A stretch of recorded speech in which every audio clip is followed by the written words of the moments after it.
Bueno, buenas tardes para todos. El día de hoy tenemos la actividad del Departamento de Medicina Interna a cargo del, eh, del Hospital Alma Mater de Antioquia. Para hoy contamos con la presencia del servicio de nefrología. Nos acompaña el doctor Pedro Antonio Martín, fellow de cirugía de trasplantes, que nos va a compartir su charla Lesión renal aguda, puntos de buena práctica clínica. Adelante, doctor Pedro. Buenas tardes para todos. Espero que se escuche en la transmisión. Vamos a hablar entonces sobre lesión renal aguda, puntos de buena práctica clínica. Siguiente. Hablaremos durante la presentación sobre la definición, algunos datos epidemiológicos, las causas de la lesión renal aguda, el tratamiento y finalmente hablaremos sobre las complicaciones. Siguiente.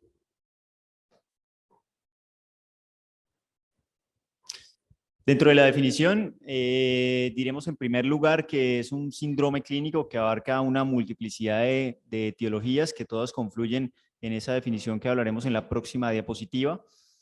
Dentro de esta definición consideramos que es una lesión que se produce abruptamente en el tiempo. Estamos hablando de horas, minutos, días, semanas, hasta menos de 3 meses. Se caracteriza por atrás, por favor. Un deterioro de la función que va a estar dado por un aumento de los asobados y va a estar dado también por una disminución del gasto urinario. Y que es una lesión que es potencialmente reversible. Siguiente. A lo largo del tiempo han habido múltiples definiciones para catalogar la lesión renal aguda. La última definición que se ha dado, que no se le han hecho grandes modificaciones desde el 2012, es las de las guías CADIGO, que la define como un aumento de la creatinina más de 0.3 miligramos de decilitro en menos de 48 horas sobre la creatinina basal, o un aumento de más de 1.5 veces la basal en menos de 7 días, o un volumen de orina menos de 0.5 mililitros kilogramo hora en más de 6 horas. Esto nos plantea una serie de preguntas, como por ejemplo, en lo que hace referencia a cuál es la creatinina basal en la que nos tenemos que fundamentar para hacer esa categorización o esta definición sobre lesión renal aguda. Siguiente.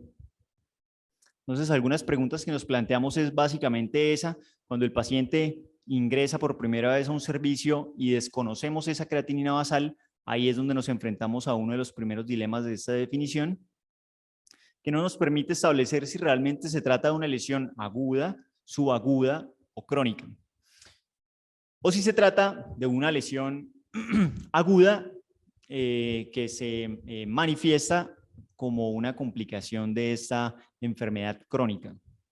Siguiente.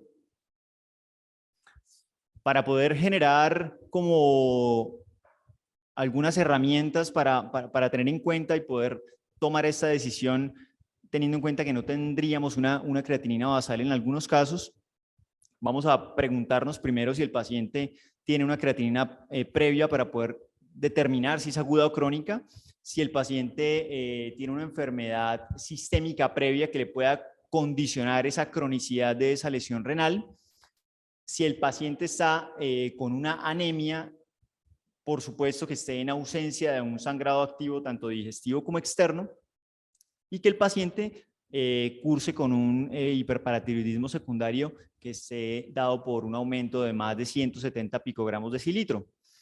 Y adicionalmente, que contemos con algún estudio de imagen donde documentemos que ese tamaño renal está disminuido o que ese tamaño renal está normal o aumentado en algunas condiciones particulares.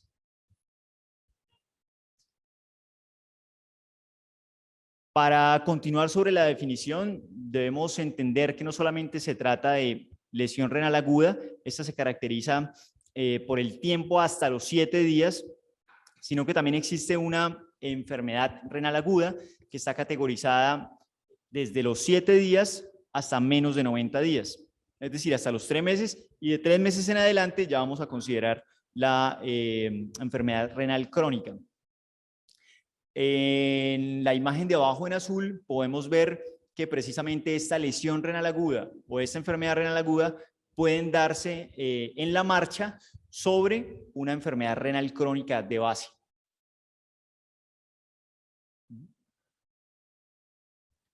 Y esta a su vez vamos a clasificarla en 1, 2 y 3, dependiendo de un marcador que es muy común, pero que cada vez, digamos, que genera más preguntas en las clasificaciones, que es la creatinina, la concentración de creatinina sérica.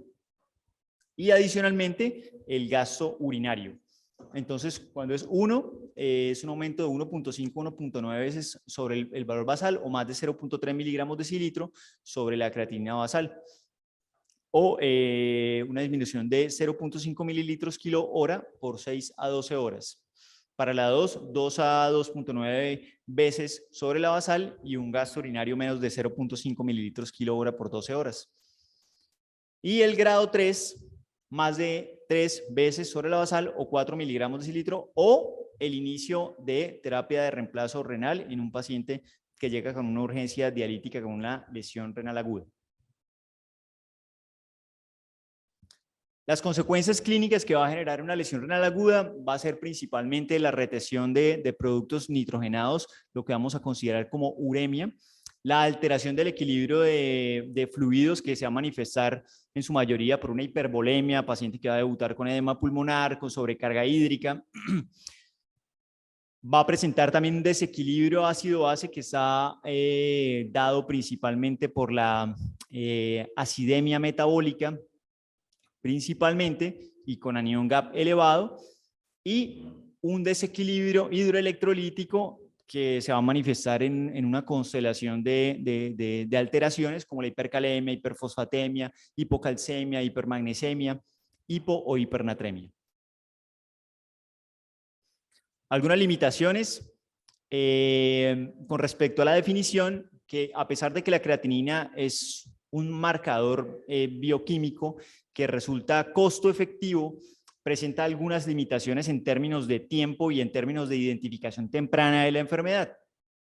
Entonces, esta va a presentar algunas limitaciones, por ejemplo, que sus cambios con respecto a la tasa de filtración glomerular no son lineales, que presenta un lento ascenso con disminución súbita de la tasa en relación con la disminución súbita de la tasa de filtración glomerular y que no aumenta proporcionalmente con esa caída de la tasa de filtración glomerular.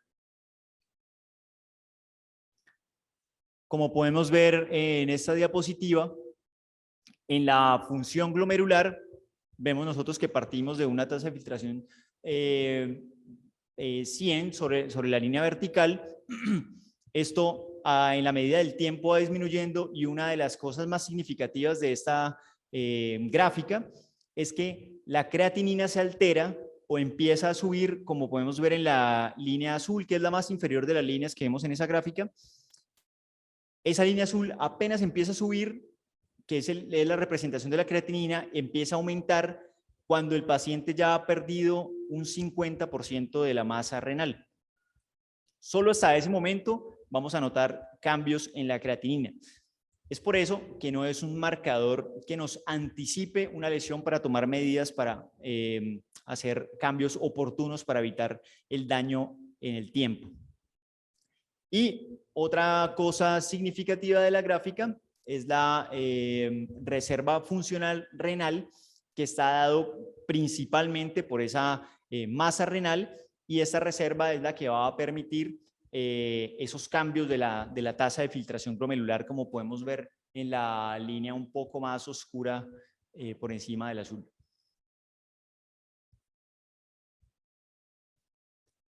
En esta gráfica vamos a ver nuevamente un refuerzo de eso que estoy diciendo, y es que esos marcadores bioquímicos tradicionales como la creatinina precisamente se van a presentar tardíamente cuando ya sobreviene la lesión por encima de 48 horas.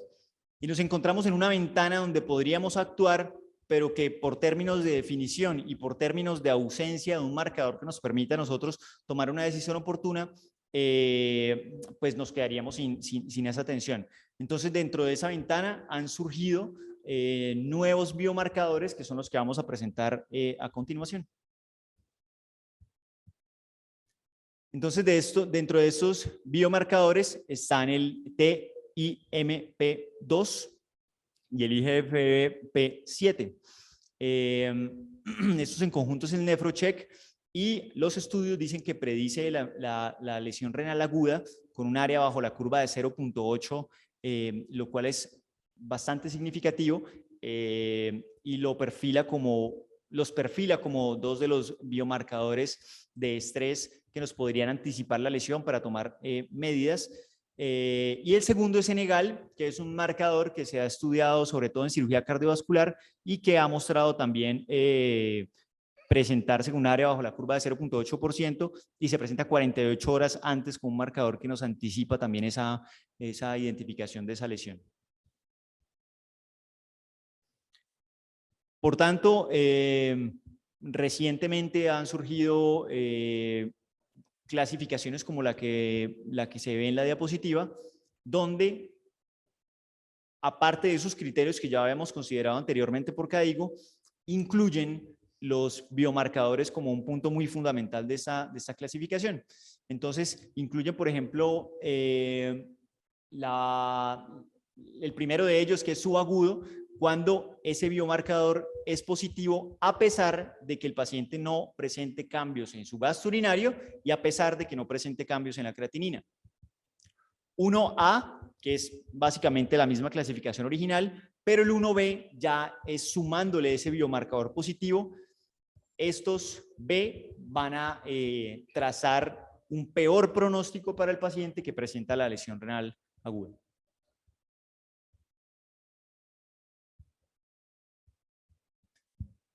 Esta es una síntesis básicamente de los biomarcadores. Entonces, si encontramos que el paciente presenta una creatinina negativa y un biomarcador negativo, decimos que no tiene ni daño funcional ni estructural. Pero si presenta un biomarcador positivo en ausencia de la creatinina, consideramos que es una lesión renal aguda subclínica. Si tiene ambos biomarcadores positivos, vamos a considerar que tiene una lesión renal aguda intrínseca y consideramos que es prerrenal cuando tiene una creatinina aumentada, que es un marcador de lesión funcional, pero con un biomarcador negativo que sería un marcador de daño estructural. Y aquí vemos la progresión en el tiempo precisamente de esta lesión y dónde podemos intervenir para precisamente lo que decíamos en la primera diapositiva, generar que este tipo de lesiones sean potencialmente reversibles. Entonces, a la derecha encontramos todos los marcadores que se han estudiado. Los dos principales que dijimos fueron Enegal y el TIMP2, uno como marcador de daño y otro como marcador de estrés. Como vemos en la imagen de la izquierda, vemos algunas características de un riñón normal y riñones que vienen con susceptibilidad. Esto va a condicionar dependiendo de ese marcador y dependiendo de la intervención oportuna, si el paciente va hacia la izquierda, como podemos ver, una full recuperación, o si va a terminar en la derecha como una consecuencia de este tipo de lesiones que finalmente va a redundar en una enfermedad renal crónica.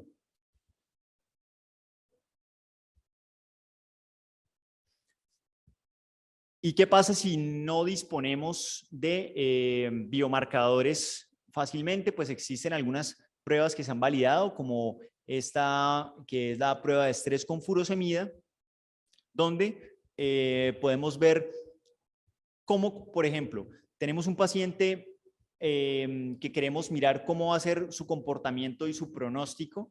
Entonces, por ejemplo, tenemos un paciente que es eubolémico y que tenemos una lesión renal aguda temprana. Y queremos saber cómo va a ser ese comportamiento de ese paciente y cómo va a ser su respuesta con la administración de líquidos y cómo se va a comportar en el tiempo. Por supuesto que esto tiene que ser un paciente hipovolémico, porque si fuera hipovolémico, pues tendríamos, lo que estaríamos haciendo sería iatrogenia al colocar la carga de furosemida.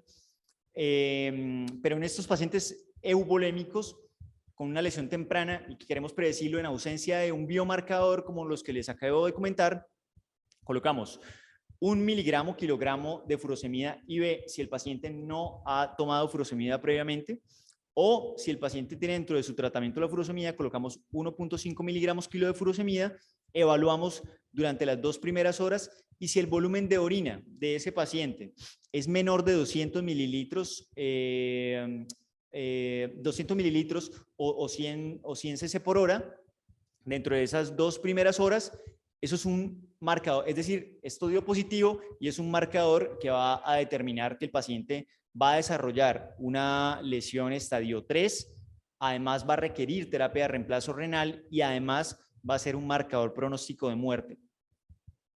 Siguiente.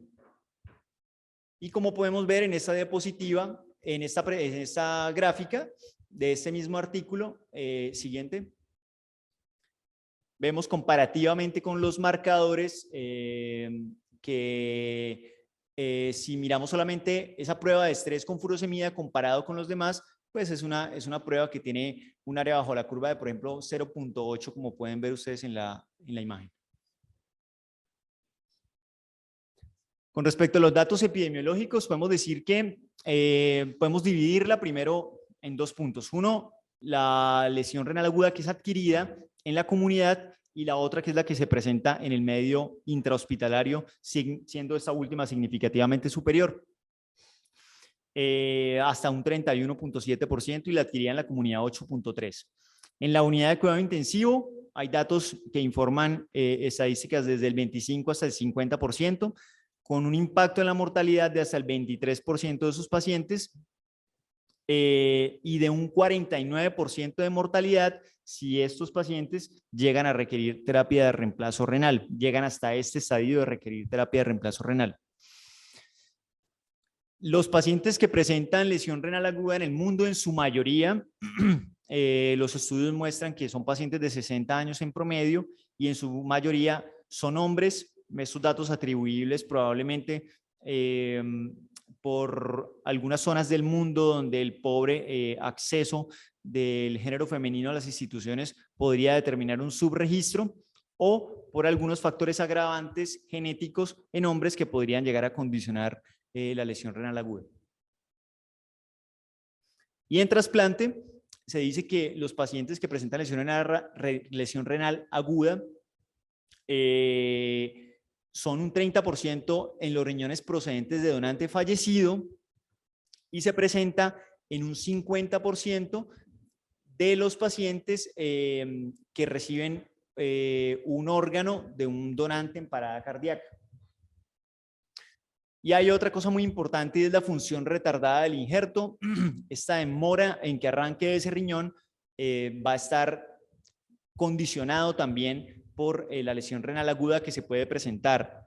Inmediatamente el paciente recupera esa función después de este evento, o mucho tiempo en el futuro, y esto también va a ser un marcador de mal pronóstico. Y con respecto a las estadísticas a nivel mundial, como podemos ver en la imagen, a grosso modo, vemos que hay 2 sitios donde se presenta críticamente la lesión renal aguda en el medio intrahospitalario, y estos sitios críticos son básicamente Sudamérica y Asia. Algunos factores de riesgo para generar la lesión renal aguda. Entonces, por supuesto, la edad, pacientes que tengan trastornos metabólicos como la diabetes, o pacientes que presenten falla hepática, con lesión, enfermedad renal crónica, con aterosclerosis, con estenosis de la arteria renal, hipertensión, hipotensión, hipercalcemia y todas las condiciones que ustedes ven ahí. Pero también aquellos pacientes que, como ustedes saben, también son consumidores de alguno de estos medicamentos que ustedes pueden ver en la imagen. Como los más representativos que podemos encontrar ahí van a ser los antiinflamatorios no esteroideos. y por supuesto algunos antibióticos como los aminoglucósidos o la anfotericina. Y algunos procedimientos que se han asociado con una alta mortalidad cuando sumamos ese factor de riesgo con la enfermedad renal aguda, como en los pacientes con cirugía cardiovascular. O por supuesto el trasplante de hígado y de riñón. Algunos conceptos sobre fisiopatología. Se dice que del millón de nefronas que tenemos en cada uno de los riñones, a los 25 años empieza a caer ese número de nefronas y que a los 70 años vamos a tener la mitad de las nefronas. Sin embargo, en un adulto de 70 años sano, en su gran mayoría sin comorbilidades significativas, en estos pacientes no van a presentar cambios adaptativos de estas nefronas y esa mitad de las nefronas son capaces de suplir las necesidades del organismo. Pero si ese paciente presenta, al contrario, una pobre reserva independientemente de su edad, por una baja masa de nefronas, una baja cantidad de nefronas en el tiempo, sea porque es monorreno o sea porque tuvo alguna lesión durante su vida importante que generó una disminución de esa masa renal, pues esto va a condicionar una susceptibilidad mayor y las lesiones renales agudas pueden generar un impacto significativamente superior, disminuyendo su vida útil y llevando rápidamente a estos pacientes a terapia de reemplazo renal. En esta diapositiva podemos ver esa masa renal, cómo va a impactar en el tiempo y cómo va disminuyendo en el tiempo. Cosas significativas de esta gráfica. Lo primero, cómo va disminuyendo progresivamente esa masa renal con la edad. Lo segundo, que digamos, la vida media renal supera la esperanza de vida del ser humano. Es decir, esos riñones pueden durar más tiempo que la esperanza de vida del ser humano. Como podemos ver en la imagen, hay un puntico verde que es donde va a estar graficada esa esperanza de vida, mientras que está más hacia la derecha la vida media de ese riñón. Pero hay otras cosas también significativas de esa imagen, y es que cuando un paciente joven tiene una lesión renal aguda y tiene una masa renal o una cantidad de nefronas suficiente, que no han tenido lesiones previas, son más tolerantes a una lesión renal aguda, a un evento renal agudo, y su duración en el tiempo no va a cambiar, digamos, la esperanza de vida de ese riñón.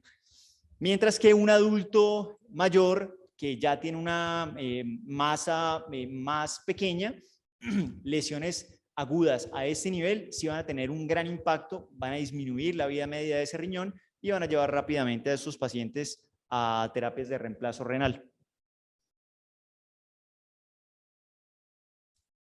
Y aquí vemos unos diagnósticos. La siguiente. El diagnóstico diferencial de la lesión renal aguda, donde vamos a encontrar las causas prerrenales intrínsecas y las causas posrenales u obstructivas. De esta gráfica básicamente vamos a sintetizar que las causas prerrenales representan del 30 al 60% de las lesiones, las intrínsecas hasta el 40% y las posrenales un 10% siendo la menor cantidad. En esta diapositiva, pues aquí vamos a encontrar divididos en 8 todas las resumidas, digamos, todas las lesiones que se pueden presentar, desde lesiones prerrenales que van a estar condicionadas por la hipovolemia, por la falla cardíaca, por un síndrome patorrenal, por alteraciones vasculares, por ejemplo, como estenosis a nivel de las arterias aferentes, o algunas lesiones como las vasculitis, algunas lesiones que se pueden presentar como la... Listo. Y algunas lesiones obstructivas, por ejemplo, intratubulares, o algunas causas que se pueden presentar a nivel distal, a nivel postrenal. En el medio hospitalario, entonces vamos a encontrar la necrosis tubular aguda y la necrosis tubular intersticial, las causas obstructivas, las causas prerrenales que, como dijimos anteriormente, pueden llegar hasta el 60% si sumamos causas.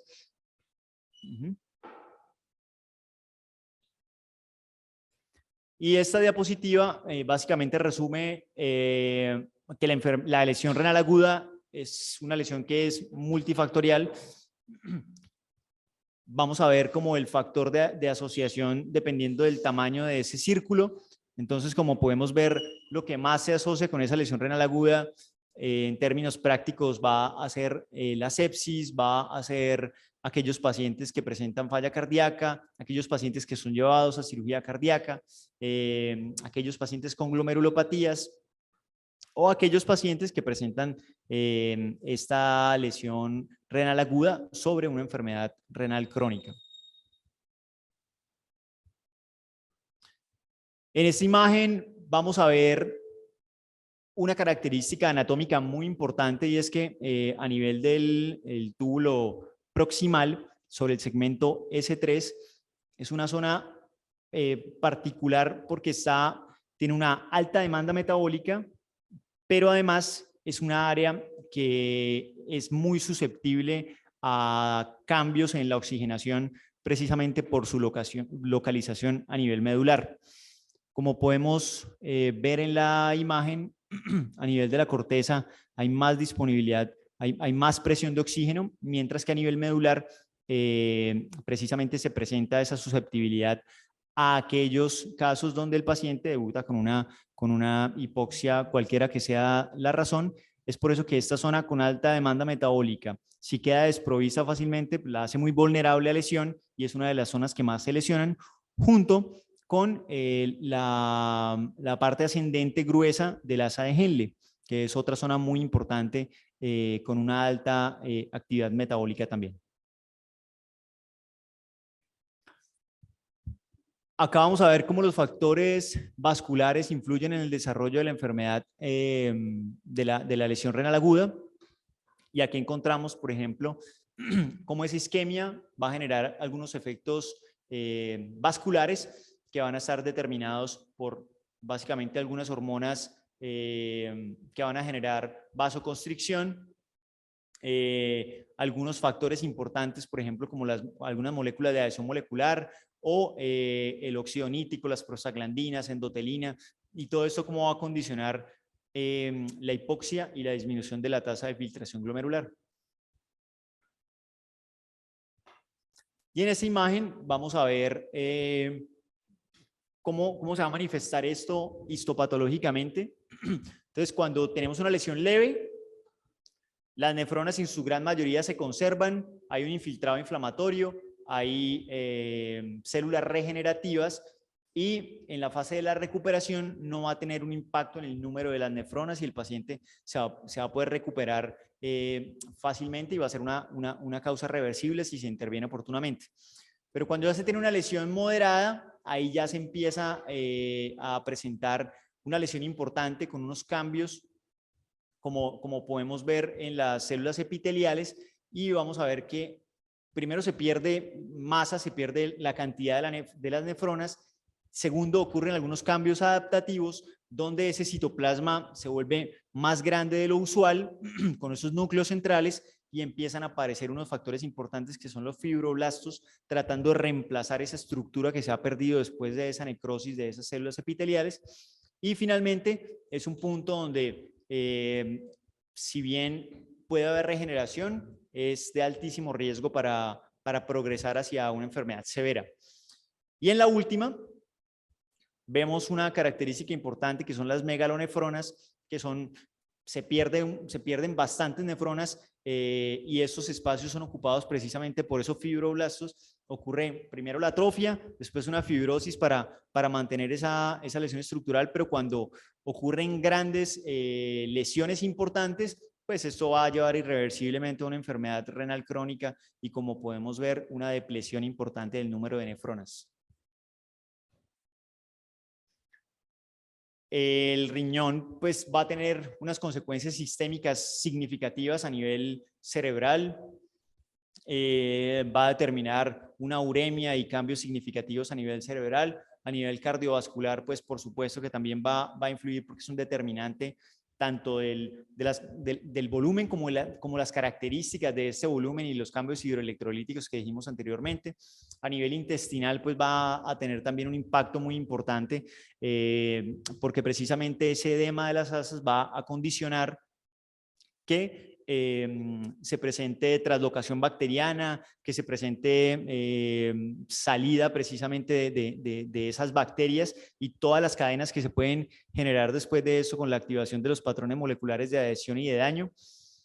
Cambios en los minerales y a nivel hepático, pues también va a tener un papel muy importante con respecto a la congestión hepática y la funcionalidad del mismo, así como a nivel pulmonar, porque como sabemos, una manifestación de esa hipervolemia se va a dar precisamente a nivel pulmonar con edema. Y esto no es unidireccional, es decir, se puede presentar también lesiones sindrómicas, por ejemplo, en el síndrome cardiorrenal o como en el síndrome hepatorrenal, que van a condicionar daños a nivel renal y consecuentemente se van a reproducir esos daños en un círculo vicioso en esos mismos o en otros sistemas, como podemos ver en la gráfica. Pueden ocurrir también algunos cambios que son funcionales y estructurales.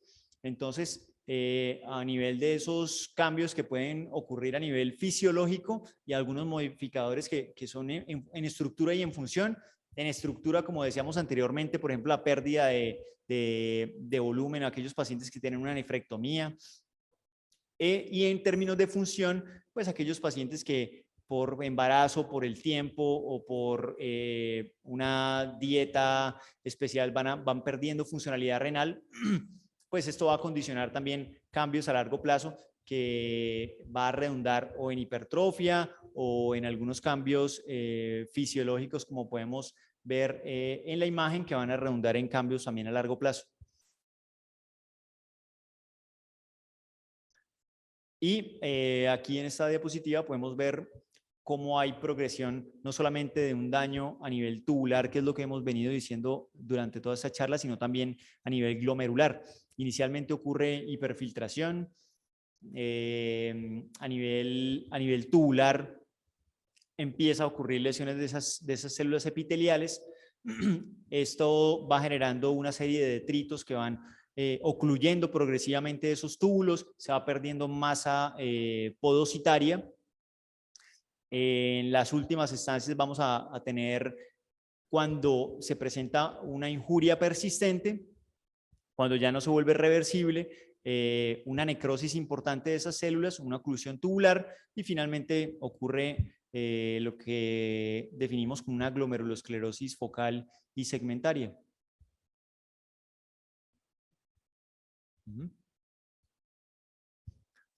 Y en esta diapositiva es como un resumen, no está muy claro quizás por la definición de la diapositiva, pero es un resumen de cómo es que se debe proceder cuando identificamos un paciente con una lesión renal aguda.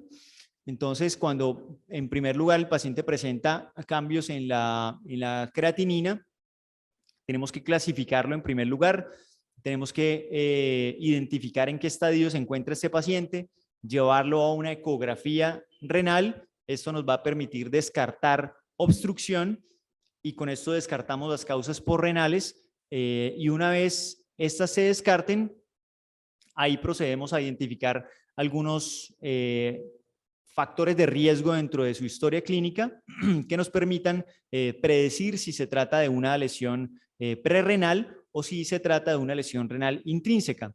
Aquellas prerrenales van a mejorar en su mayoría con la corrección del volumen circulante efectivo y las causas renales intrínsecas van a tener una clasificación especial también dependiendo de las características de algunas cosas que vamos a encontrar en la próxima diapositiva, como el análisis del sedimento urinario. Entonces el sedimento urinario nos aporta muchos datos que nos van a permitir clasificar de qué se trata realmente esta lesión intrínseca.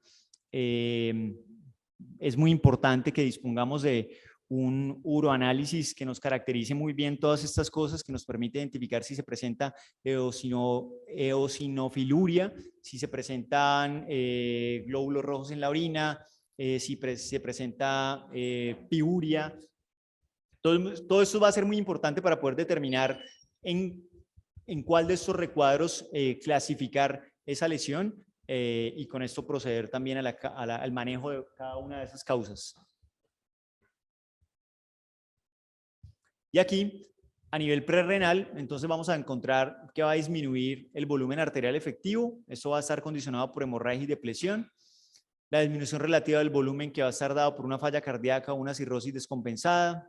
A nivel, esto es muy importante, lo de los IECAS y los ARAS, porque en presencia de una estenosis a nivel renal, cuando tenemos un paciente con una estenosis a nivel renal y colocamos algunos medicamentos como los IECAS y los ARAS, vamos a estar quitando ese mecanismo de regulación que tiene en la homeostasis del riñón precisamente ese paciente, y así vamos a disminuir el tono en la arteriola eferente, y esto pues nos va a condicionar precisamente una lesión renal precisamente cuando tenemos esta condición.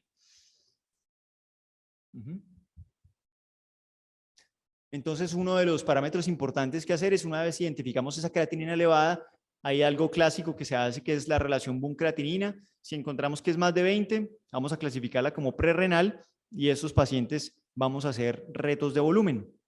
Y aquellos que tienen una relación menor de 20 vamos a considerar que es renal, y vamos a buscar las causas intrínsecas. Entonces, una vez identificamos esto, pasamos al uroanálisis. Aquí vamos a identificar, como veíamos en la diapositiva anterior, la densidad urinaria, los cilindros hialinos y las características. Algunos índices que podemos hacer, como el sodio urinario, la fracción de excreción de sodio y de urea, y la osmolaridad. Y vamos a identificar si presenta alguna lesión en la ecografía renal. Y el manejo básicamente de esto va a ser con volumen circulante efectivo. Y en la intrínseca, como podemos ver en la imagen, decíamos que se encuentra en aproximadamente el 40% de los casos. Una necrosis tubular aguda o una nefritis intersticial son las que van a representar el mayor número de este porcentaje. Siguiente. Y de estos vamos a encontrar que la sepsis es como el que predomina sobre estos en la necrosis tubular aguda. Aquí las características van a ser diferentes a la renal, como podemos ver. La relación BUN-creatinina por debajo de 20, vamos a encontrar cilindros granulares, células epiteliales tubulares, una densidad urinaria al contrario baja, un sodio urinario que está más de 20 miliequivalentes, un FENA que está mayor a 1%, y también una ecografía renal normal. En estos casos es importante retirar nefrotóxicos, vigilar y soportar a estos pacientes a necesidad, porque, como vemos, en su mayoría son de causa por sepsis, y es muy importante, si presenta alguna falla orgánica, manejar a estos pacientes en una unidad de cuidado intensivo. Y la nefritis tubulointersticial, que presenta una triada que es la rash, fiebre y eosinofilia, que está muy descrita en los libros, pero que lamentablemente solamente se presenta esa triada en el 10% de los casos. Puede corresponder a fármacos, infecciones, enfermedades sistémicas. Se describe que la nefritis tubulointersticial se manifiesta muchas veces con piuria estéril, y se va a caracterizar por edema intersticial, infiltrados intersticial y linfocitos T y monocitos. Fármacos implicados como los AINES, penicilinas, trimetoprim-sulfa, rifamicina. Siguiente. Infecciones como las que vemos en la diapositiva, o algunas enfermedades sistémicas como lupus, sarcoidosis y síndrome de Sjögren. Y de causa por renal, vemos las que se presentan en la diapositiva, cuyo manejo básicamente va a consistir en derivar a estos pacientes cuando sea necesario, o garantizar si es posible, garantizar una desobstrucción de otra manera, pero en su gran mayoría se van a solucionar derivando, siendo el manejo más efectivo. Se puede hacer una prevención, eso va a depender también del estadio en el que se encuentre. Entre más tardío, pues digamos que vamos a proceder más agresivos a la hora de tomar decisiones con estos pacientes. Siguiente. Y a nivel renal, prerrenal y postrenal, pues vamos a encontrar también algunas características que nos van a permitir un manejo no farmacológico para evitar la lesión. Siguiente. En esta gráfica vamos a ver el impacto de los cristaloides, el impacto de la reposición de volumen, del volumen circulante efectivo. Como podemos ver, en la mitad es el punto ideal, que es mantener el paciente en euvolemia, pero que fácilmente podemos pasar por una infusión que no esté controlada, podemos pasar al paciente a una hipervolemia que va a tener unas consecuencias importantes en la congestión renal, o por el contrario, a una hipovolemia que va a dejar al paciente con una hipoperfusión. Y a las consecuencias que se manejan derivadas de una lesión renal aguda y una enfermedad renal aguda, que van a ser estas que vemos inicialmente, que es el volumen intravascular, la depresión de ese volumen, que lo vamos a manejar básicamente, como les decía anteriormente, con cristaloides, la hiponatremia o la hipercalemia, que son trastornos hidroelectrolíticos que los vamos a manejar con restricción de esa hiponatremia, con restricción o aportes de líquidos electrolitos, esa hipercalemia que pues, vamos a manejar un arsenal de cosas para poderlo manejar, como la solución polarizante, las resinas de intercambio iónico, si presenta cambios electrocardiográficos, el gluconato de calcio. Y la acidosis metabólica, pasemos a la siguiente, por favor. En la acidosis metabólica, tradicionalmente había como una duda con respecto al uso del bicarbonato en la acidosis metabólica. Sin embargo, este artículo que es Bicar IQ muestra que suplementar bicarbonato en aquellos pacientes con una acidemia importante, con un pH por debajo de 7.2, sí impacta significativamente en la mortalidad de estos pacientes. Siguiente. Como podemos ver en la imagen de sobrevida, en Kaplan-Meier, la gráfica azul, pues vemos cómo su sobrevida es superior con el grupo de control. Siguiente. Y las indicaciones de terapia renal, que van a estar condicionadas por una sobrecarga de volumen, una hipercalemia que persiste a pesar del manejo médico. Es muy importante esa palabrita de a pesar del manejo médico, porque esto es lo que nos va a determinar cuándo se toma la decisión más oportuna de indicar la terapia de reemplazo renal. No basta con la hipercalemia por sí sola o no basta con la sobrecarga hídrica, sino que se deben tomar una serie de medidas anteriores a tomar esa decisión de la terapia de reemplazo renal. Y la pregunta es cuándo tomar esa decisión una vez existen unas indicaciones. Entonces han habido muchos estudios a lo largo del tiempo que han estudiado esta relación. La mayoría de ellos no encontraron ninguna diferencia entre el inicio temprano o tardío de la diálisis. Sin embargo, el último estudio siguiente, que es este que se ve acá, el AKIKI2, esta es una gráfica de resumen para eso. Es un estudio que se hizo en 39 unidades de cuidado intensivo en Francia, que fue aleatorizado abierto. Y acá se tomaron aquellos pacientes en los que se le inició una terapia de reemplazo renal tardío o más tardío de lo usual. A los pacientes que se incluyeron fueron pacientes con oliguria mayor de 72 horas y un boom mayor a 112 miligramos de cilitro. Su objetivo primario era determinar los días libres de terapia de reemplazo renal, libres de diálisis. Ahí no encontraron diferencias, pero al hacer el análisis multivariado sí encontraron diferencias en términos de mortalidad en aquellos pacientes a los que se le empezó tardíamente la diálisis. Es decir, que podemos concluir que podemos concluir que a estos pacientes, cuando se les inició la diálisis, teniendo las indicaciones de los pacientes que se incluyeron dentro del estudio, como esa oliguria mayor a 72 horas y más de 112 miligramos de cilitro, podemos decir que el impacto de una diálisis temprana sí va a determinar importantemente su sobrevida. Listo. Y esto tenía para hoy. Muchas gracias. Bueno, muchas gracias al doctor Pedro. El doctor Sebastián Gómez va a hacer algunos comentarios, ¿cierto?, finales sobre el tema. Adelante, doctor Gómez. Hey, Pedro, muchas gracias por esa presentación. Qué charla, a la altura definitivamente de un fellow, muy bien lograda. Yo pienso que más que hacer algunas aclaraciones o puntualizar algunas situaciones de la lesión renal aguda, pienso que vale la pena como resaltar cosas que Pedro dijo.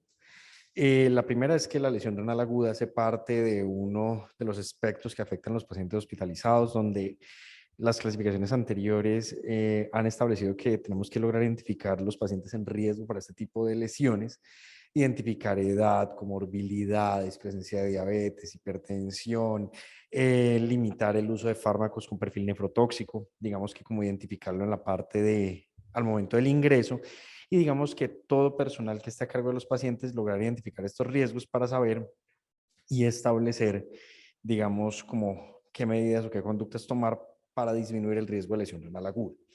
Lo siguiente es que a lo largo de la historia, muchas de las cosas de nefrología que hemos aprendido también lo hemos sacado los pediatras, y por ejemplo los nefrólogos pediatras tienen un enfoque en lo que es la angina renal.